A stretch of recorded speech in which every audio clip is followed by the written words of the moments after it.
कोथिंबीर व ज्वारीच्या पिठाचं खमंग चवदार असं थालीपीठ बनवतोय। त्यासाठी सुरुवातीला एका मिक्सरच्या भांड्यात मी हिरवी मिरची, लसूण आणि जिरे घालून त्याचं वाटण बनवून घेतलं। इथे मी आता एक मोठी कोथिंबीरची जुडी घेऊन त्याला निवडून नंतर धुवून घेतलं आणि हलकसं चिरून घेतलंय। 2 मध्यम आकाराचे कांदे आणि 1 टोमॅटो पण बारीक चिरून घेतलाय आणि हे तयार वाटण घालूया। छान सगळं दाबून मिक्स करून घ्यायचंय। तर व्यवस्थित मी इथे सगळं मिक्स करून घेतलंय। आता सुरुवातीला 1 वाटी ज्वारीचं पीठ घालूया, लागलं तर आपण नंतर घालूया आणि 2 टेबलस्पून बेसन घालायचंय।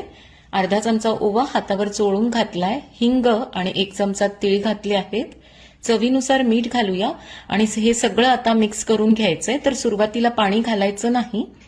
आता मी बाइंडिंगसाठी फक्त 2 टेबलस्पूनच यामध्ये पाणी घातलं आणि पीठ भिजवून घेतलंय।